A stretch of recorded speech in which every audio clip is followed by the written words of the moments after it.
Hi, this is Sai Kiran Ram here. ప్రజల కోసం ప్రశ్నించే గొంతునై please like, share and subscribe VVD news channel Nandyal. Nandyal జిల్లాలో అట్టహాసంగా జరుగుతున్న మహానాడులో ప్రజా సమస్యలు ఎక్కడేసిన గొంగలి మాదిరిగా అక్కడే ఉన్నాయని, సిద్ధేశ్వర ఆలుగు నిర్మాణము, జిల్లా ప్రభుత్వ ఆసుపత్రిలో నెలకొన్న సమస్యలు, ఖాళీగా ఉన్న పోస్టులను భర్తీ చేయాలని, ఇంకా జిల్లాలో నెలకొన్న ప్రజా సమస్యలపై మహానాడులో చర్చించి అమలు చేయాలని సిపిఐ జిల్లా కార్యదర్శి ఎన్ రంగనాయుడు డిమాండ్ చేశారు. రాష్ట్రంలో కూటమి ప్రభుత్వం ఏర్పడి సంవత్సరం కావస్తున్నా ఎన్నికల్లో ఇచ్చిన హామీలు నేటి వరకు అమలు పరచకపోవడం, ప్రజా పాలన అమలు పరుస్తున్న కూటమి ప్రభుత్వాన్ని హామీలను అమలు పరచడంలో పూర్తిగా వైఫల్యం చెందారని అన్నారు. నమస్కారం. ఈరోజు నంద్యాల జిల్లా తెలుగుదేశం పార్టీ మహానాడు నిర్వహించబోతా ఉన్నారు. సంతోషం. అధికారంలోకి వచ్చి సంవత్సరం కాబోతా ఉంది. అయితే ఈ సంవత్సర కాలంలో జిల్లా దాదాపు 5 సంవత్సరాలు పూర్తి కాబోతా ఉంది. అయితే నంద్యాల జిల్లా అయిన తర్వాత బోర్డులు మారాయి తప్ప ఏమాత్రం అభివృద్ధి జరగలేదు. ఈ అభివృద్ధి దిశగా ఈ మహానాడులోనే వాళ్ళు కూడా తీర్మానాలు చేయాలని చెప్పేసి మేము సిపిఐగా భావిస్తూ ఉన్నాం. ఈరోజు గతంలో పాలకులు పని చేయలేదు, మేము బాగా పనిచేస్తాం, మా చంద్రబాబు నాయుడుకి అనేక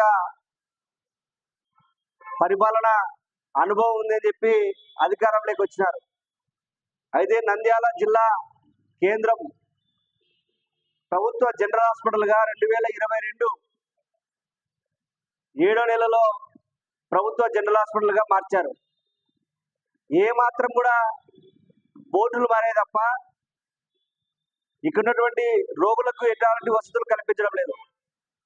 ఈరోజు గతంలో జిల్లా ఆసుపత్రిగా ఏ విధంగా ఉందో డిస్టిక్ ఆసుపత్రిగా ఈరోజు అదే విధంగా ఉంది, ఏమాత్రం లేదు. ఈరోజు పోస్టులు ఖాళీగానే ఉన్నాయి, పోస్టులు భర్తీ చేయలేదు. అదేవిధంగా సూపర్ స్పెషాలిటీ బ్లాక్ లేదు. కనీసం ఇక్కడికి వచ్చేటువంటి వాళ్ళకి సిటీ స్కానింగ్, ఎంఆర్ఐ స్కానింగ్ ఒక ప్రైవేట్ సంస్థకు అప్పగెప్పారు గతంలో వాళ్ళు. ఆ కరెంటు బిల్లు 1,16,00,000 రూపాయలు ఈ రోజు డెవలప్మెంట్ కోసం వాళ్ళ కరెంటు బిల్లు కోసం ఈ నిధులు వాడుతూ ఉన్నారు. ప్రైవేట్ ఏమో డబ్బులు వసూలు చేసుకొని వాడు ఎంఆర్ఐ సిటీ స్కాన్ పేరు మీద వాడు డబ్బులు తీసుకొని పోయినాడు. డెవలప్మెంట్కి వచ్చినటువంటి డబ్బులు నేడు అధికారంలో ఉన్నటువంటి పార్టీ అనుగుణంగా మార్చిన కాంట్రాక్టరు ఆ కరెంటు బిల్లు ప్రభుత్వం కట్టాలని చెప్తా ఉన్నాడు. ఈరోజు అనేక పోస్టులు ఖాళీ ఉన్నాయి. కనీసం గర్భవతులు హాస్పిటల్కి వస్తే గతంలో ఏ విధంగా ఉన్నాయో ఆ విధంగానే ఉన్నాయి. పోస్టులు, డాక్టర్ పోస్టులు లేవు. దీన్ని 2 విభాగాలుగా మెడికల్ కాలేజ్ సిబ్బంది లేదా ప్రభుత్వ వైద్య సిబ్బందిగా మార్చారు తప్ప ఏమాత్రం లేదు. అందుకోసమే మేము సిపిఐగా ఈరోజు ఖచ్చితంగా 300 పడకల ఆసుపత్రిని 450 పడకల ఆసుపత్రిగా చేశారు. మొన్న పార్లమెంటు సభ్యురాలు శబరిపోయి మేము 650 పార్లమెంట్ పడకల ఆసుపత్రిగా చేస్తామని చెప్పినారు. మీరు ఉన్న వాటికే వసతులు లేవు, ఉన్న వాటికే మీరు సరైనటువంటి వసతులు కల్పించలేక మందులు, కనీసం రోగి గవర్నమెంట్ హాస్పిటల్కి రోగి పోతే మందులు కూడా ఫార్మసీ మందులు కూడా లేనటువంటి పరిస్థితి నంద్యాల జనరల్ హాస్పిటల్లో ఉంది. వీటిని వెంటనే మార్చాలి. మార్చకపోతే ఖచ్చితంగా సిపిఐగా ఉద్యమం చేపడతాం. ఈరోజు రాయలసీమ సాగునీటి సాధన సమితి ఆధ్వర్యంలో రేపు 31వ తేదీన వాళ్ళు సిద్ధేశ్వరం అలుగు నిర్మాణానికి సంబంధించి 5 సంవత్సరాలుగా భూమి పూజ పెట్టిన దానికి మేము కూడా స్వాగతిస్తా ఉన్నాం.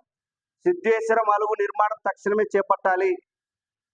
దానికి ఏ పార్టీ చేసినా మేము కూడా ఉద్యోగం చేస్తాం భవిష్యత్తులో పెద్ద ఎత్తున.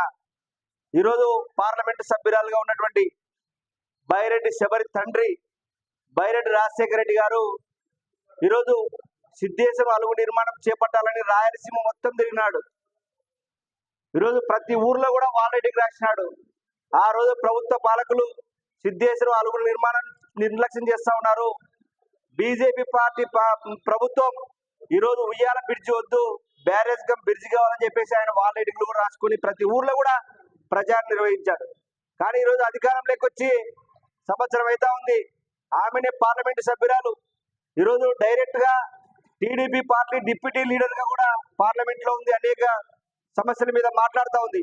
ఈ విషయం మీద ఎందుకు మాట్లాడలేకపోతా ఉంది బైరెడ్డి శబరి గారు, ఎంపీ గారు? ఈ రోజు ఖచ్చితంగా ఆమె కూడా మాట్లాడాలి. ఎందుకంటే వాళ్ళ తండ్రి పోరాటం చేశాడు. ఆ పోరాటంలో ఈమె కూడా పాల్గొనింది.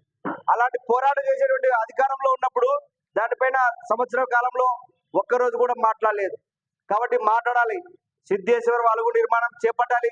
అదేవిధంగా ఉమ్మడి కర్నూలు జిల్లాలో ఉన్నటువంటి గూండ్రేవుల, వేదవతి, అదేవిధంగా హంద్రినివా అనేకమైనటువంటి పెండింగ్ ప్రాజెక్టులు పూర్తి కనుక నిధులు లేక ఈరోజు గతంలో 2014-19 చంద్రబాబు నాయుడు అధికారంలో ఉన్నప్పుడు గూండ్రేవులకి 228 కోట్ల నిధులు ఇచ్చి ఆ రోజు గవర్నమెంట్ పోయింది.